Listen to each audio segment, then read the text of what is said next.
नमस्कार दोस्तों, मैं हूं संदीप चहल, फाउंडर ऑफ ऑक्सीजन फाउंडेशन। और आज इस टॉपिक पे हम बात करने वाले वो है एनवायरनमेंट और कैंसर। तो आज हमारे साथ जुड़े हैं डॉक्टर मीत कुमार, जो कि मरिंगो एशिया हॉस्पिटल में वर्किंग है as a bone marrow transplant specialist के तौर पे।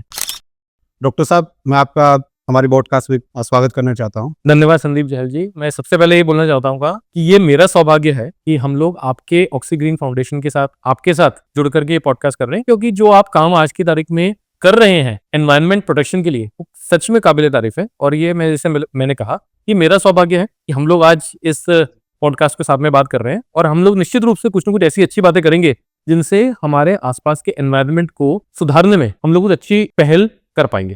Thank you so much sir.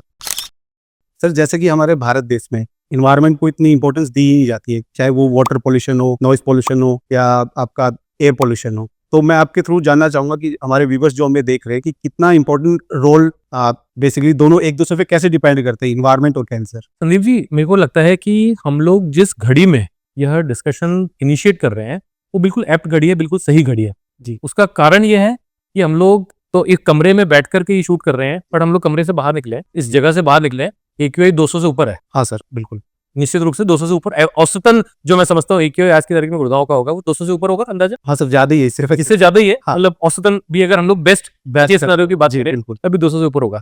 तो यह एक बहुत सटीक समय है जब हम लोग इस सॉर्ट ऑफ डिस्कशन को छेड़ रहे हैं कि इस प्रकार के एयर पोल्यूशन का लॉन्ग टर्म इफेक्ट्स क्या हो सकते हैं, और उसका जो सबसे भयानक रूप हो सकता है वो कैंसर है। इस तथ्य को हाईलाइट करने के लिए या उजागर करने के लिए मैं आपके सामने कुछ और तथ्य रखना चाहूंगा। 2019 में एक सर्वे प्रकाशित हुआ था जिसके अंदर ये जांच करने की कोशिश की गई कि विश्व की सबसे ज्यादा पोल्यूटेड 30 कंट्रीज जो थी, उसके अंदर पहली 21 सिटीज भारतवर्ष से थी। यानी कि pollution capital of India, pollution capital of the world अगर आप ये बोलें कि भारत है, तो मेरे ख्याल से गलत नहीं होगा। सर, अभी 2024 में ये रिकॉर्ड हमने और ज्यादा अप कर दिया। टॉप 100 में से 70 सिटी हमारी कंट्री। देखिए, तो हम लोग जो है, Bharat is the pollution capital of the world जी बिल्कुल।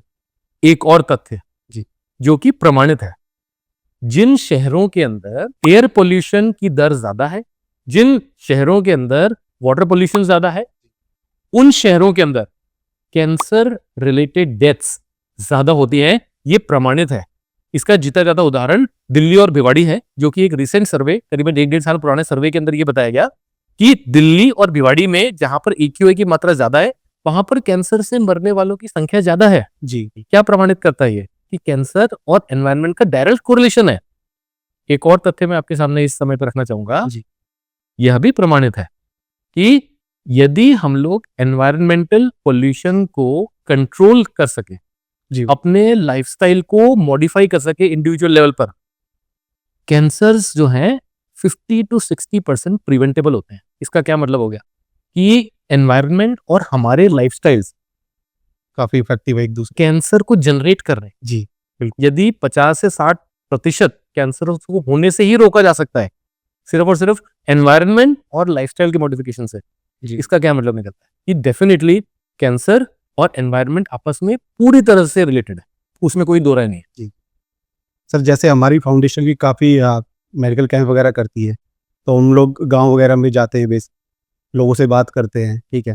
तो मैंने एक चीज़ नोटिस की है कि वहाँ पे भी पेशेंट है, बट वो खुद को वो मानते नहीं कि पेशेंट, वो जब एक अच्छे लेवल पे आ जाता है, कैंसर उभर के आ जाता है, तब वो बात करना पसंद करते हैं उस चीज़ पे। देखिए, ये एक हमारे, मतलब मैं समझता हूँ ये हमारे भीतर ना, हमारी सोसाइटी के अंदर एक स्टिग्मा है। कैंसर होना आज की तारीख में भी एक स्टिग्मा के रूप में देखा जाता है, एक कलंक के रूप में देखा जाता है कि जी कैंसर है फलाने बंदे को। और मैं समझता हूं कि इसका एक सबसे बड़ा और प्रमुख कारण क्या होता है, वो हमारा मीडिया हाउसेस और बॉलीवुड है।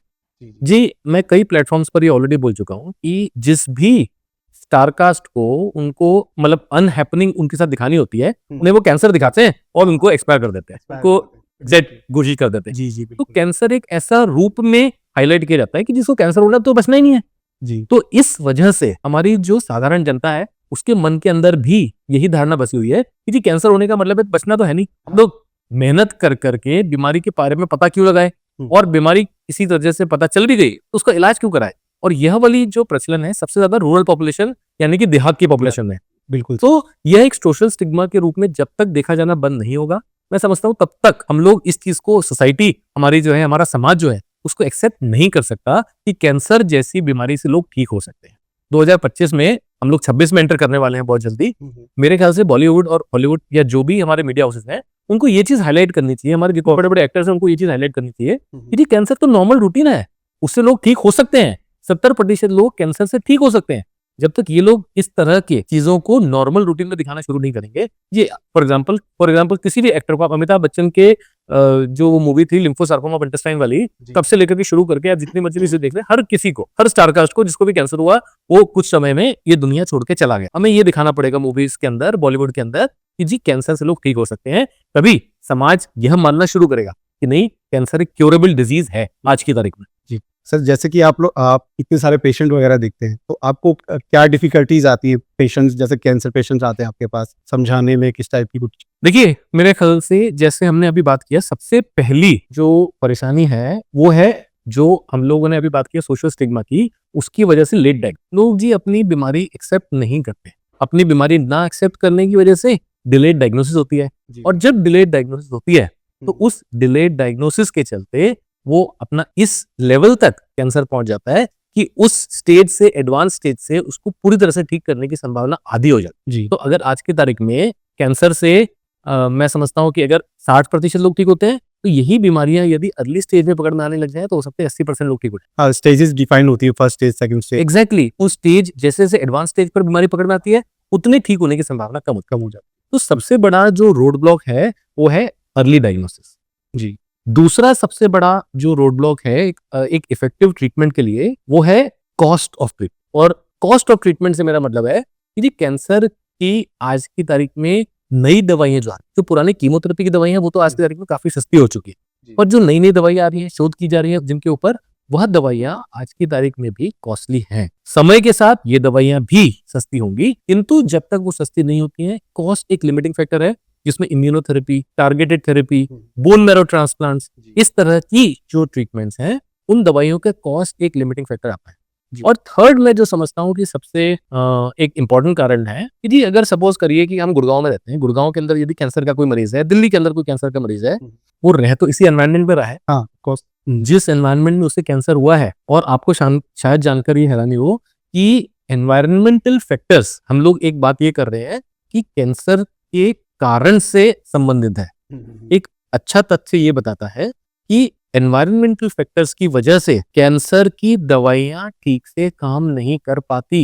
यानी कि इसी एनवायरनमेंट में जब वो मरीज रहकर के इलाज कराएगा और इसी पोल्यूशन वाले एनवायरनमेंट में रहेगा, कैसे कैंसर का इलाज भी उतना इफेक्टिव नहीं होगा। तो ये एक तीसरी सबसे बड़ी लिमिटेशन है जो मैं समझता हूँ कि जिसका सोल्यूशन हमें ढूंढने की जरूरत। मैं सर यही क्वेश्चन करने वाला था कि एनवायरनमेंट एक कैंसर पेशेंट पे कितना इफेक्ट करता है बेसिकली? बहुत ज्यादा इफेक्ट करता है। मैं आपको तथ्य के रूप से ना, मैं कुछ बेसिक्स से मैं कोशिश करूंगा आपको कुछ चीजें बताने की। कि जी हम लोग बोल रहे हैं कि जी एयर पोल्यूशन से कैंसर होता है, जी हम बोल रहे हैं कि जी वाटर पोल्यूशन से कैंसर क्यों हो जाता है। इसका मैं आपको तकनीकी रूप से या वैज्ञानिक रूप से कुछ समझाना चाहता हूँ। जैसे साधारणतः जितने भी पॉल्यूटेंट्स होते हैं ना, हम लोग बात करते हैं PM 2.5 की, हाँ जी, वो एक सबसे छोटा पार्टिकल है जो कि मेजरेबल है। 2.5 माइक्रोन से बड़े जितने भी पार्टिकल्स होते हैं, वो हमारे शरीर के अंदर एंटर पूरी तरह से नहीं कर पाते हैं। क्यों? क्योंकि बॉडी के अंदर नेचुरल डिफेंस मैकेनिज्म्स है। नाक से जब हवा एंटर करती है तो जो नाक के अंदर हेयर फॉलिकल्स होते हैं, वो उस पार्टिकल्स को फिल्टर कर देते हैं। एक बार सपोज करो छोटा पार्टिकल कोई है जो अंदर ट्रेवल कर गया, विंड पाइप में चला गया, तो वहां पर पूरी की पूरी जो विंड पाइप होती है, उसकी लाइनिंग पर म्यूकस का एक लेयर होती है, एक परत होती है। वह जो भी पार्टिकल एंटर किया, वो उस म्यूकस की परत में ब्लॉक हो जाएगा, वो अंदर नहीं जा पाएगा। किंतु 2.5 माइक्रोन से छोटे, यानी कि PM 2.5 जैसे हम लोग बोलते हैं, उन पार्टिकल्स की खासियत ये होती है कि वो नॉस्ट्रल से भी पास हो जाते हैं, वो म्यूकस से भी पास हो जाते हैं, और लास्ट में जहां पर वो लंग के संपर्क में आते हैं, जिसको हम लोग एल्वियोलाई कहते हैं, उसके भी डिस्टल पार्ट में, जहां पर वो म्यूकस की एक प्रोटेक्टिव लेयर भी नहीं है, उस जगह जाकर के सेटल हो जाते हैं, और वहां पर वो क्रोनिक इरिटेशन करते हैं। उस क्रोनिक इरिटेशन के चलते ब्लड में भी एंटर कर जाते हैं वो, जिसकी वजह से ना सिर्फ lung cancer but blood cancer, जी colon cancer, gall bladder cancer, इस प्रकार के अलग अलग अंगों के कैंसर। तो इस वजह से PM 2.5 सबसे घातक जो है कैंसर होने के लिए सबसे ज्यादा घातक या कार्सिनोजेनिक मटेरियल माना जाता है। और आपको शायद ये जान करके हैरानी हो, IARC, Indian atomic research for cancer, एक ऑर्गेनाइजेशन है इंडिया की जिसने PM 2.5 पार्टिकल्स को एक क्लास 1 कार्सिनोजन घोषित किया है, जिसका मतलब है कि इस प्रकार के पार्टिकल के अंदर कैंसर पैदा करने की क्षमता सबसे ज्यादा होती है। अब फिलहाल हम वही फिलहाल उसी की बात है के बीच 100 से कम का PM 2.5 अच्छा है, किंतु हम कितनी बार 100 से कम के PM 2.5 में रह रहे हैं। दिल्ली NCR में तो होता है बिल्कुल। पॉसिबली बहुत सारी चीजें। सर आपने हमारे व्यूवर्स को इतना कुछ बताया, उसके लिए आपका दिल से धन्यवाद। मैं चाहता हूँ कि फ्यूचर में कभी हम दोबारा इस टाइप का पॉडकास्ट करें, ठीक है, और ज्यादा एक्सप्लेन कर पाए हमारे व्यूवर्स को, कि ताकि जो उनके कुछ क्वेश्चंस जो हमारे कमेंट सेक्शन में नीचे पूछना चाहें वो पूछ सकते हैं हमसे, हम लोग एक्सप्लेन करेंगे उसको प्रॉपरली, या सर से मुलाकात कर सकते हैं, गुड़गांव में हमारा हॉस्पिटल है। बहुत खूब दोस्तों, आज हमने जाना कैंसर या कैंसर की जैसी कोई भी बीमारी के अगेंस्ट अगर फाइट सिर्फ हॉस्पिटल में ही नहीं होती, बल्कि हर गली, हर कम्युनिटी, हर जगह पॉसिबल होती है। और ऑक्सीग्रीन फाउंडेशन आप सभी को इनवाइट करती है इन्वायरमेंट को क्लीन और ग्रीन रखने में अपना कंट्रीब्यूशन दे, और जितने ज्यादा हो सके उतने पेड़ लगाने में हमारी मदद करें। जय हिंद, जय भारत, धन्यवाद।